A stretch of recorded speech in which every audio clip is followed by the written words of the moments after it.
అందరికీ నమస్కారం. విజయవాడ వరదలకి చాలామంది ఆస్తి నష్టం, ప్రాణ నష్టం, అలాగే వాళ్ళకి పెంచుకుంటున్న ఆవులు కావచ్చు, లేకపోతే మేకలు కావచ్చు, గొర్రెలు కావచ్చు చాలా చనిపోయినాయి. చాలామంది నష్టాల్లో ఉన్నారు. దయచేసి మీ వీడియో చూస్తున్నారు ఎవరైనా కొంచెమైనా సహాయం చేస్తే బాగుంటుంది. ఎందుకంటే మనము, మన కుటుంబం, మన పిల్లలు, మన ఆస్తి మొత్తం బాగానే ఉంది. కానీ చాలామంది సర్వం కోల్పోయి బాధపడుతున్నారు. అలాంటి వారి కోసం సహాయం చేయడానికి నా వంతు వీడియో పెడుతున్నాను. మీరు కూడా సహాయం చేయాలనుకుంటే మీరు సహాయం చేయండి. ఎందుకంటే మా వదిన గారు కోటేలో ఉంటుంది, నాకు ఫోన్ చేసింది. చాలామంది నీకు తెలుసు కదా, నేను కూడా కొద్దిగా సహాయం చేస్తాను, మీరు కూడా కొద్దిగా నీకు తెలిసిన నాయకులతో సహాయం చేసి నువ్వు లేని వాళ్ళకి ఇవ్వచ్చు కదా అని అడిగింది. దయచేసి నేను చెప్తున్న మాట ఏంటంటే మనము మన కుటుంబాలు బాగుంటాయి కాబట్టి మన వంతు మనం కొద్దిగా సహాయం చేద్దాం. దయచేసి అర్థం చేసుకోండి. చాలామంది పేదవాళ్ళు ఇబ్బంది పడి కనీసం వాళ్ళ ఆస్తులు మొత్తం కొట్టుకుపోయినాయి. ఎందుకు చెప్తున్నానంటే కొంతమందిని కాపాడటానికి కొంతమంది ప్రాణాలు కూడా కోల్పోయారు. అది ఆల్రెడీ మీరు టీవీల్లో, యూట్యూబ్లో చూస్తూనే ఉన్నారు. ఎందుకంటే తన కుటుంబాన్ని తను కాపాడుకోవడం కాదు, కానీ తన భార్య కడుపుతో ఉందని తెలుసు కూడా ఒక 5 మందిని కాపాడి తన ప్రాణాలు కోల్పోయాడు. అలాగంటే చాలామంది హెల్ప్ చేస్తున్నారు విజయవాడ ప్రాంతం కొరకు. అలాగే మన వంతు నెల్లూరు జిల్లాలో నేను ఈ వీడియో పెడుతున్నాను. మీరు కూడా అనేక ప్రాంతాల నుంచి మీరు చూస్తే నేను ఫోన్ నెంబరు దీని మీద యాడ్ చేస్తాను. మీకు ఎంత తోస్తే అంత చెప్పేయండి. ఆ డబ్బులు ప్రతి ఒక్కరు వేసిన డబ్బులు తీసుకెళ్ళి విజయవాడ పేదవారికి చేరటకు నా వంతు సాయం చేస్తాను. ఎందుకంటే పల్లపేవర బాబు సోషల్ సర్వీస్ అని పెట్టింది దేనికంటే అనేకలకి హెల్ప్ చేయాలని మనం ఈ వీడియో పెట్టాం. మళ్ళీ చెప్తున్నాను, మనం బాగున్నాం, మన పిల్లలు బాగున్నారు, మన బంధువులు, స్నేహితులు, రక్త సంబంధికులు, మన ఆస్తులు మొత్తం బాగానే ఉన్నాయి.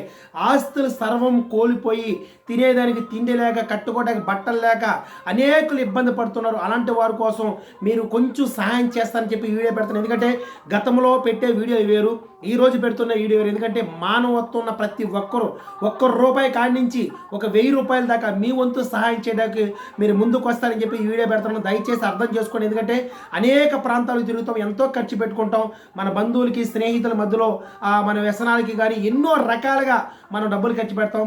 పేదవారు కనీసం విజయవాడ ప్రాంతం మొత్తం మునిగిపోయింది. ఎందుకంటే మన ఆంధ్రప్రదేశ్కి నడుబొడ్డైన మన విజయవాడ మునిగిపోవడం చాలామంది బాధాకరంగా, చాలామంది చనిపోయారు. దాని గురించి చనిపోయిన గురించి నేను చెప్పట్లేదు, కానీ బ్రతుకున్న వాళ్ళు. ఎందుకంటే ఎంతోమంది బస్ స్టాండ్లో, రైల్వే స్టేషన్లో చిన్న చిన్న గుడిసెలు వేసుకుని రోడ్డు పక్కన ఎంతోమంది నిరుపేదలైన వారు ఆకలితో ఉంటున్నారు.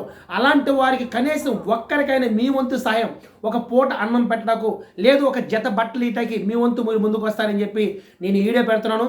దయచేసి అర్థం చేసుకోండి. మీకు వీలైనంత వరకు మీకు ఫోన్ పై ఉంటే మీరు ఆ ఫోన్ నెంబర్కి వేయండి. ఒకవేళ మీకు ఫోన్ పై లేదు, మీ చేతులు డబ్బులు ఉన్నప్పుడు ఎవరైనా ఫోన్ ఉన్న వారికి ఈ నెంబర్తో కనీసం ఒక జత బట్టలు లేని వారికి, లేదా ఒక పూట అన్నం పెట్టడానికి మీ వంతు సహాయం చేస్తారని చెప్పి నేను ఈ వీడియో పెడుతున్నాను. అర్థం చేసుకోండి. ఎందుకంటే ఈ దగ్గరున్నప్పుడు ఎంతోమందికి నేను తీసుకెళ్ళి అన్నం పెట్టిన రోజులు ఉన్నాయి, బట్టలు ఇచ్చిన రోజులు ఉన్నాయి. దయచేసి మీరు కూడా చాలామంది నాకు సహాయం చేస్తానన్నారు. నేను ప్రతి ఒక్కరికి ఈ వీడియో షేర్ చేస్తాను.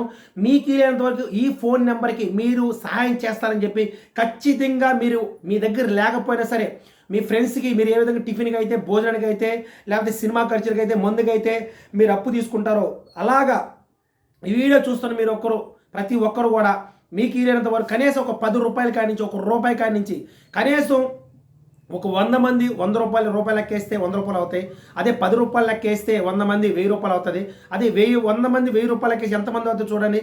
కనీసం కొన్ని కుటుంబాలకి మనం వంతుగా ఒక్క కుటుంబానికైనా సరే మనం ఒక నెల రోజులు తినేట్టుగా వాళ్ళన్నీ కోల్పోయారు. కాబట్టి మన యూట్యూబ్ చూస్తున్న వారికి, నన్ను ఎంబడిస్తున్న వారికి, నా బంధువులు కానీ, స్నేహితులు కానీ, నా వీడియో చూస్తున్న వారికైనా సరే నేను చెప్తున్న మాట ఏంటంటే కనీసం మనందరం కలిపి ఒక్క కుటుంబానికి ఒక నెల రోజులైనా సరే వాళ్ళు తినేదానికి ఆహారం పంపిస్తే అంతకంటే భాగ్యం లేదు. ఎందుకంటే మాకు గిలకల దగ్గర మా పెద్దని ఉన్నాడు బందర్లో, అలాగే విజయవాడలో కూడా మాకు తెలిసిన వాళ్ళు ఉన్నారు.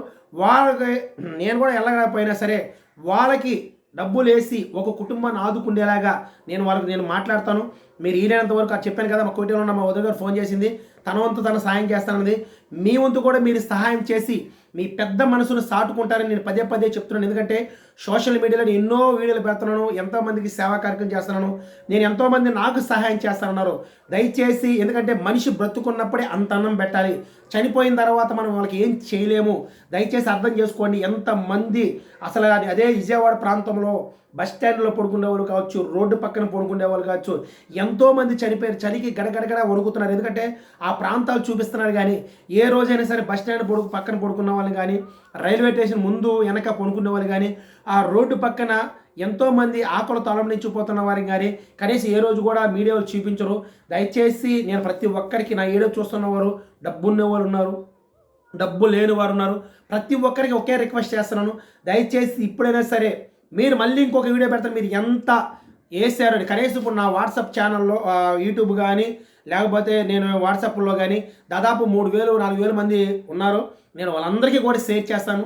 దయచేసి ఆ విజయవాడలో ఉన్న వారికి కొంచెం మనం ఒక్క పూటైన అన్నం పెట్టాలని చెప్పేసి ఆలోచన కలిగి నేను వీడియో పెడుతున్నాను. దయచేసి ఇది ఒక్కరి కోసం కాదు, ఇద్దరి కోసం కాదు. కనీసం అక్కడ ఉన్న ప్రాంతాల్లో చాలామంది చనిపోయారు, చాలామందికి ఇబ్బంది జరుగుతుంది.